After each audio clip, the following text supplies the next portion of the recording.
Vem cá, você fazia alguma ideia de que em Crime e Castigo, Dostoiévski colocou 5 camadas de simbolismo só no nome de Raskolnikov? Que com essas 5 camadas no nome de um personagem, eu consigo te mostrar quais são todos os dramas psicológicos, religiosos, morais, filosóficos, políticos que fundamentam o livro e que, se você descobrir quais são esses 5 significados ocultos no nome, a sua leitura pode ficar muito mais rica, muito mais fácil, muito mais interessante. Pois bem, fica aqui comigo no vídeo que eu vou te provar que Raskolnikov tem 5 significados ocultos e também que uma leitura atenta, bem entendida e profunda de um grande clássico da literatura nunca, mas nunca decepciona. Beleza?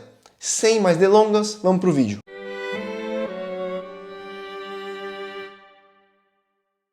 Então a verdade, meu querido espectador, é que Dostoiévski surrupiou para dentro dos nomes de suas principais personagens significados ocultos.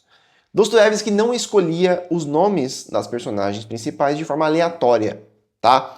Ele sempre queria transmitir alguma mensagem já com o nome. Ele queria transmitir alguma característica ou algumas características do personagem já com o seu nome, de forma a deixar bem claro que, rapaz, ele sabia muito bem o que estava fazendo quando estava criando aquelas personagens, certo? E se você começar a fazer uma pesquisa etimológica, às vezes, em cima dos nomes, rapaz, eu garanto para você que a leitura se torna 10 vezes mais rica, mais profunda, mais interessante e, às vezes, mais fácil. Então, no vídeo de hoje, eu quero lhe mostrar alguns significados ocultos que você pode encontrar no nome de Raskolnikov, o protagonista de Crime e Castigo, né? Desta maravilhosa obra aqui. Sônia, Razumikin e Marmeladov. Então eu vou mostrar como, especialmente no caso de Raskolnikov, todos os dramas psicológicos, sociais, filosóficos, políticos e por aí vai, já estão ali, tá? A gente vai desdobrar o nome, eu vou revelar os segredos e você vai ficar assim, rapaz, eu nunca imaginaria que estava tudo isso dentro do nome do sujeito. Com Sônia, com Razumikin, com Marmeladov, a coisa é bem mais simples, porém, também encontramos ali informações no mínimo interessantes, tá bom? Então vamos lá, sem mais delongas, sem enrolação.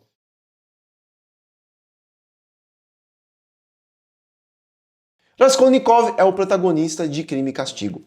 Começamos o livro com um sujeito sendo um ex-estudante de direito, alto, bonito, loiro, e totalmente estropiado, com roupas de mendigo, sujo, com fome, confuso, com raiva, com uma mania de perseguição meio neurótico, falando coisas aparentemente sem sentido. Aparentemente sem sentido, porque tudo depois vai ficar muito claro ao longo do livro, tá?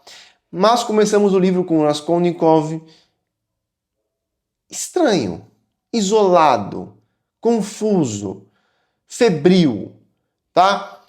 O livro começa assim porque Dostoiévski passou basicamente sua vida inteira entre ataques epiléticos, entre ataques de febre, entre alucinações, entre fome, sofrimento, dívidas constantes.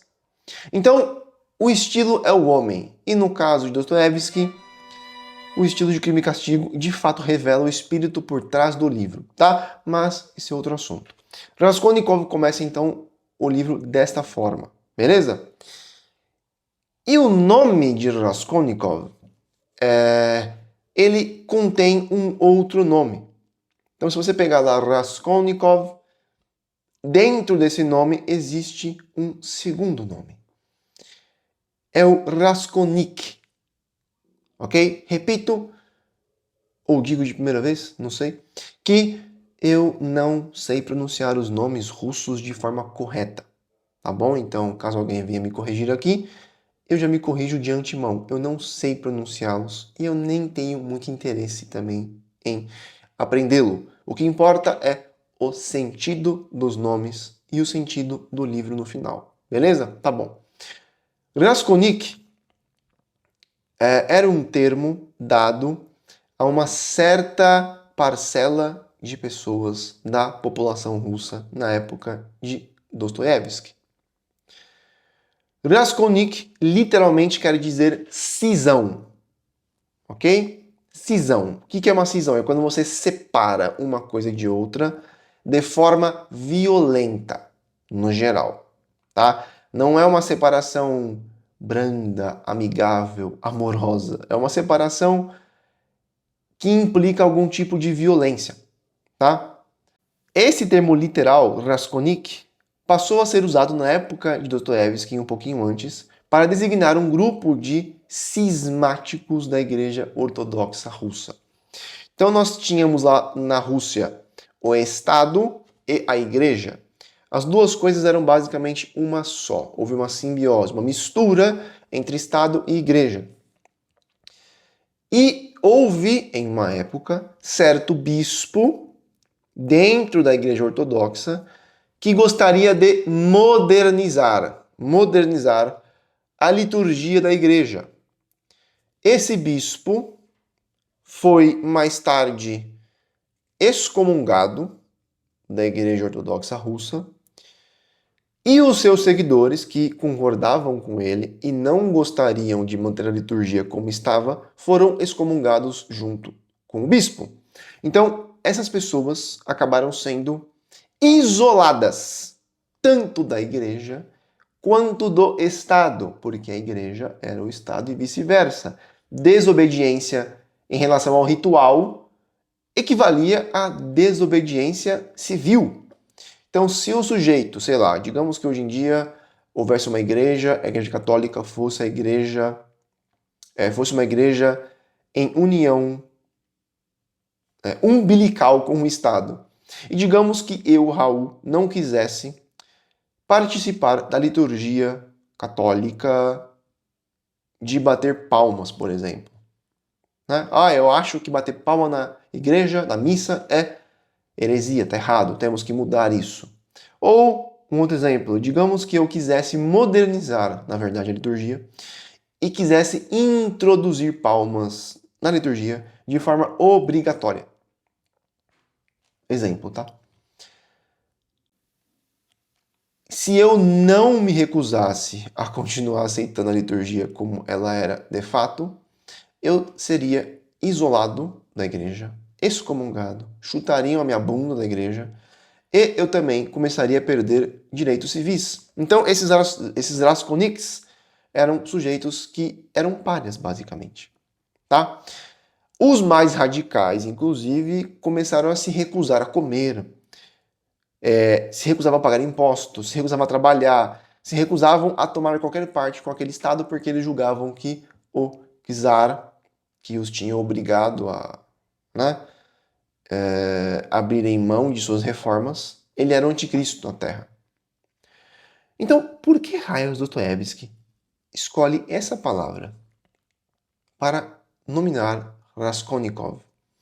Então, primeiro ponto.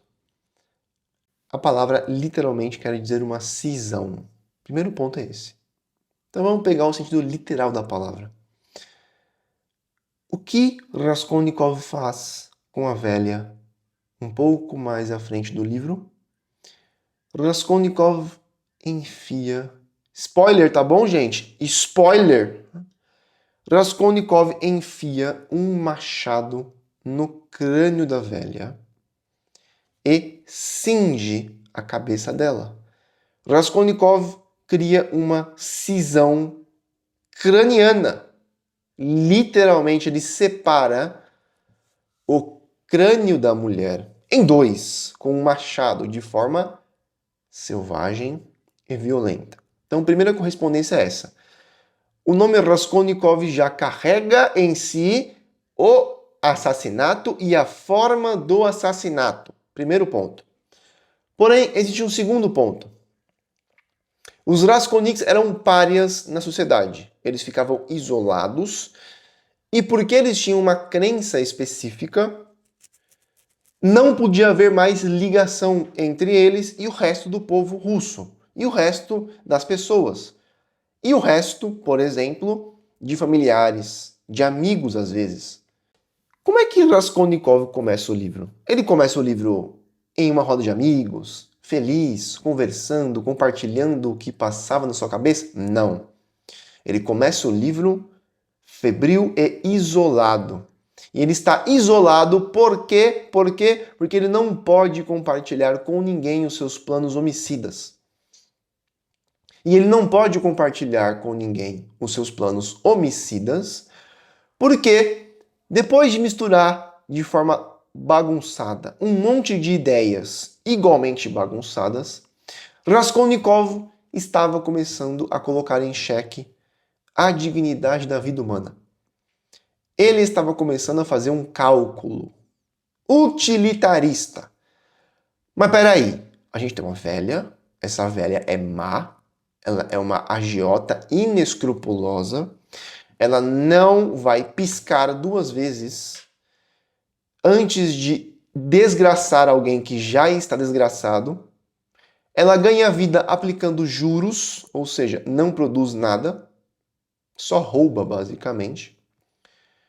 Ela maltrata a sua irmã boa, ela não gasta dinheiro para nada, ela já é velha e está no bico do corvo, está próxima de morrer.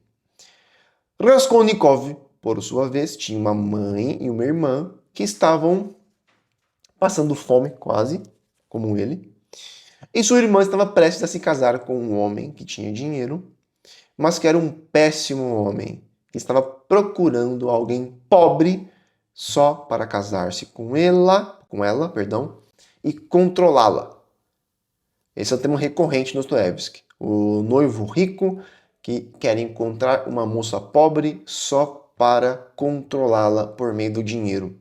Então Raskolnikov, entre outras ideias, evoca essa ideia de, rapaz, se a ideia aqui em voga não é mais Deus existe e cada ser humano é intrinsecamente digno porque foi criado à sua imagem e semelhança, desde que, ou ainda que, perdão, seja uma semelhança, uma imagem caídas, ou seja, o pior ser humano ainda vale alguma coisa, porque ele tem uma fagulha divina em si. Se não é mais essa a ideia que fundamenta a moral, alguma outra ideia precisa fundamentá-la. Uma das ideias era: é bom tudo aquilo que aumentar a felicidade para o maior número de pessoas, é mal tudo aquilo, o prazer na verdade, é mal aquilo que diminuir o prazer para o maior número de pessoas. Quanto mais prazer e mais pessoas forem beneficiadas, melhor é a ideia ou a ação. Quanto menor for o prazer para o maior número de pessoas, pior será a ideia ou a ação. Raskolnikov faz um cálculo. Ah, tá. Então, a vida de uma velha agiota, má, inútil, pela vida de duas mulheres boas que estão sofrendo injustamente, porque ela tinha dinheiro.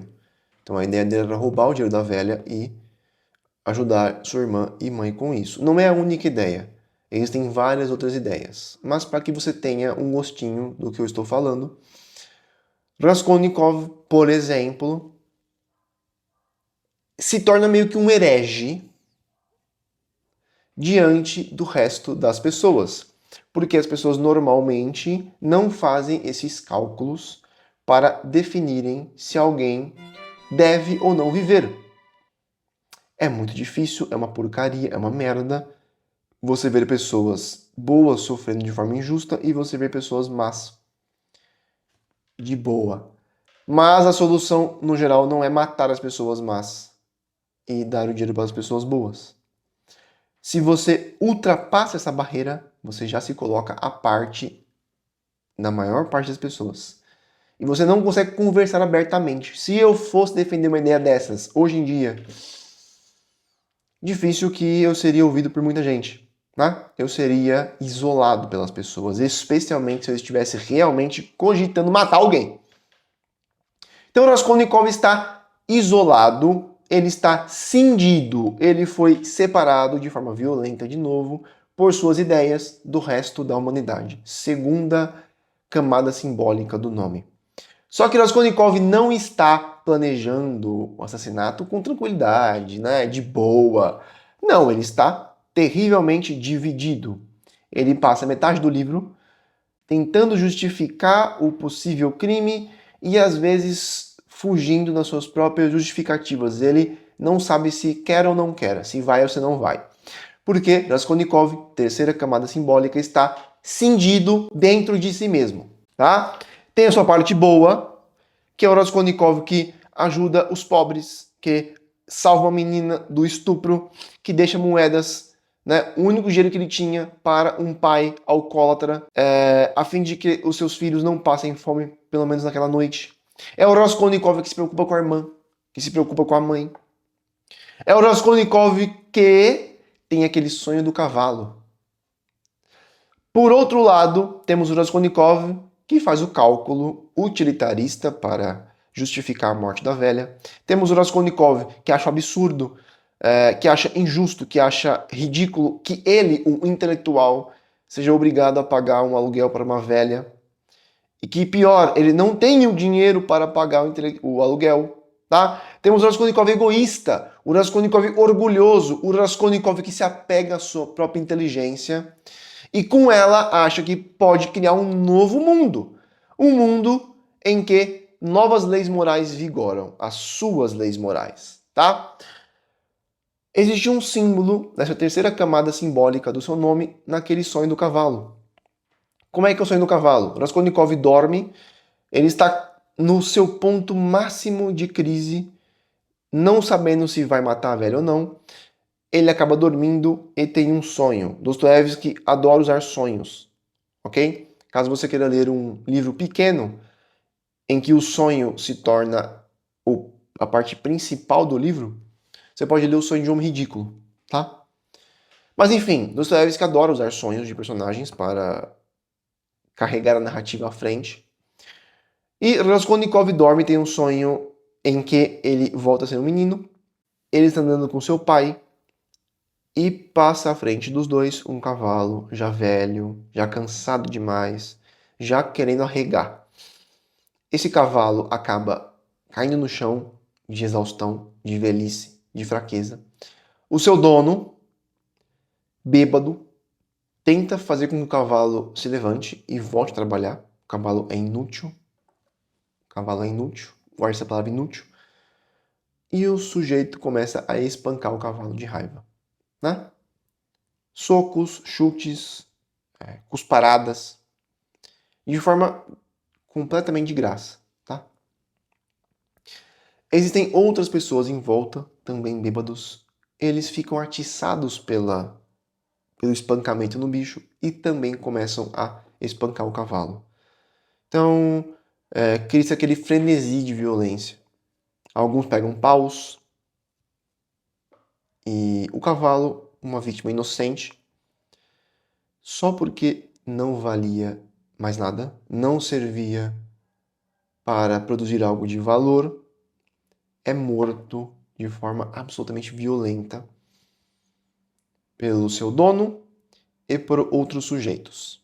Raskolnikov vê aquilo e fica desesperado, né, no sonho, menininho.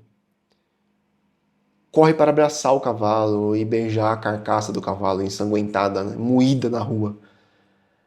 Esse sonho é a forma dostoiévskiana de mostrar a cisão, a separação na alma de Raskolnikov. De um lado, temos o Raskolnikov que quer matar o cavalo porque ele é inútil. Assim como ele queria matar a velha porque ela era inútil. O cara do sonho mata o cavalo com um machado, assim como Raskolnikov queria matar a velha com um machado.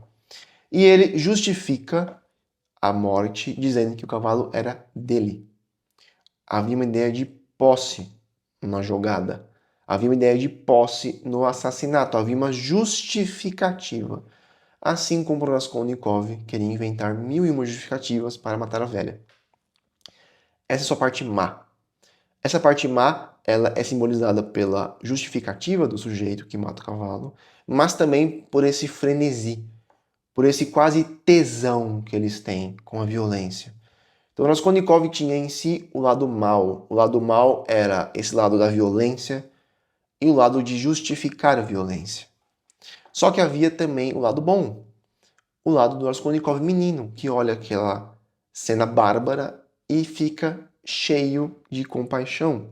O Raskolnikov que só quer que a violência pare. O Raskolnikov que não se preocupa com justificativas, que não quer ouvir argumentos, que só quer que aquela violência absurda tenha fim. Infelizmente, quando ele acorda do sonho, ele por algum tempo renega aquele sonho horrível, mas depois acaba se entregando sim ao assassinato, como sabemos, tá? Terceira camada simbólica, uma cisão psicológica. Com o que chegamos à quarta camada. Essa cisão psicológica do Raskolnikov era uma cisão filosófica, religiosa, política, social, de grande escala. Porque as justificativas, né, half-baked, como diria Dostoevsky, as justificativas mal acabadas que Raskolnikov usa, ele não as tinha encontrado na sua própria cabeça. Eram ideias que estavam em voga. Então, por exemplo, havia essa ideia do utilitarismo, de tentar justificar uma ação como boa ou como má, tendo como base o máximo prazer para o máximo número de pessoas. Já vimos como com o Raskolnikov ele inverte, ou melhor, ele usa essa moral para justificar uma morte. E dentro dessa moral é meio difícil você refutar ele. Mas existiam também outras ideias. Então, por exemplo, o Raskolnikov não chega a ser um ateu, mas ele tem no mínimo uma relação conturbada com a ideia de Deus. Por quê? Porque na época de Raskolnikov havia muitos radicais que pregavam o ateísmo. Havia muitos radicais que pregavam também a reformulação completa da natureza humana. Ou seja, nós somos uma tábula rasa, somos uma natureza neutra. O que nos molda é a sociedade, as ideias. Não há inclinações naturais em nós. Se era assim, por exemplo, tá? Seria mais fácil e justificável até certo ponto você eliminar pessoas que pensassem errado, porque essas pessoas só atrapalhavam a vinda de novas pessoas, que aí sim poderiam ser moldadas de acordo com as ideias revolucionárias e o mundo seria encaminhado ao paraíso na Terra. Havia também a ideia meio torta, segundo Raskolnikov, e meio torta porque é torta de fato, de Hegel, e a sua visão de que a história se encaminhava de forma inexorável, inescapável, para o progresso e para a melhora, e que havia, por assim dizer, uma razão pairando no ar, que não era Deus, era uma razão meio dispersa entre a humanidade, mas que se manifestava em homens especiais, que a própria história encarregava, por assim dizer, de levar a história à frente. Eram os homens que, como Napoleão, como Maomé, como Moisés, criavam sua própria moral e levavam a história à frente, porque a massa nunca pensaria em coisas novas. A massa, por sua natureza, devia ser conservadora, no sentido bem estrito do termo. Então Raskolnikov também mata a velha porque ele queria testar essa teoria aí de que, poxa vida, Napoleão eliminou ou sacrificou 500 mil de soldados e não sentiu nenhuma crise moral com isso. e era louvado como um herói por todos. Raskolnikov queria testar se ele também tinha esse ímpeto de herói, esse ímpeto de homem que leva a história à frente. E o seu teste seria matar alguém. Se ele matasse a velha e não sentisse nenhum remorso, isso seria um sinal bastante certo de que ele era um dos homens extraordinários que a história, essa entidade difusa, teria encarregado de levar a humanidade, né, de guiar a humanidade. Tá? Então, as ideias de Raskolnikov queriam dizer que havia dentro da sociedade russa uma cisão entre a classe intelectual e jornalística e o resto do povo. Porque o resto do povo não era ateu. O resto do povo não acreditava numa história que se governa a si mesma. Acreditavam em Deus. O resto da humanidade, da sociedade russa, perdão, não acreditava na moral utilitarista, acreditavam ainda em ideias profundamente cristãs, especialmente sobre a dignidade e o valor da vida humana. O resto da sociedade russa não se ligava mais com os intelectuais.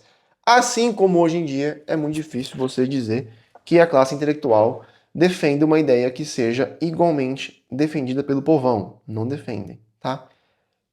Naquela época, como hoje, existe uma cisão, tá? Um corte, uma separação igualmente violenta. O que nos leva à quinta cisão, simbolizada no nome de Raskolnikov. A cisão geracional, tá? Raskolnikov está isolado dos amigos, dos familiares e do resto da sociedade. Em parte porque ele quer, em parte porque ele quer tentar saber se fazia parte de uma casta de homens separados mesmo. Mas em parte porque ele é fraco, né? Em parte porque ele se recusa a aderir às ideias tradicionais sobre moral, sobre Deus, sobre a religião, sobre a política, né? E por isso existe uma cisão entre a sua geração e a geração anterior. Ou seja, uma cisão entre pais e filhos. Uma cisão entre a visão de mundo do Raskolnikov e a visão de mundo da sua mãe. Quase não havia contato entre os dois. E eu repito, hoje em dia, nós vivemos algo muito parecido. Qual estudante de humanas, você pode dizer hoje em dia, que tem uma visão bem parecida com a de seus pais? É difícil. É difícil. Especialmente se seus pais vierem de uma classe mais pobre e o filho tenha entrado em uma faculdade de sociologia, de filosofia, de letras, de ciência política, tá? Enfim, é muito provável que as ideias que vão lhe ensinar na faculdade sejam muito diferentes das ideias que os seus pais tomavam como guias de vida. Então, existe uma cisão literal, que é o machado no crânio da velha. Existe uma cisão psicológica dentro da alma do Raskolnikov, simbolizada pelo sonho do cavalo. Existe uma cisão social. Raskolnikov está isolado do resto das pessoas, tá? Como um pária, como um herege. Existe a cisão ideológica, filosófica, política e religiosa, sobre a qual dei uma palhinha com essas ideias que estavam em voga. E existe a cisão, a separação geracional entre Raskolnikov e a sua mãe, entre a geração de Raskolnikov e seus pais. Essa cisão, mais tarde, é lindamente, assim, é extraordinariamente resolvida no final do livro, quando a mãe do Raskolnikov, a mãe do Rodya, o encontra pela última vez. Tá? Esse spoiler eu não vou dar aqui agora. Beleza? Mas é isso. Temos aqui então 5 níveis de simbolismo oculto no nome de Raskolnikov. E só com isso aqui você já consegue ler o livro com olhos 10 vezes mais espertos, mais ativos e mais profundos. Beleza? Eu vou deixar outros simbolismos para um outro vídeo, esse ficou muito longo. Espero que você tenha gostado e nos vemos em próximos vídeos aqui no canal do Raul do YouTube. É isso, muito obrigado, abraço, fiquem com Deus.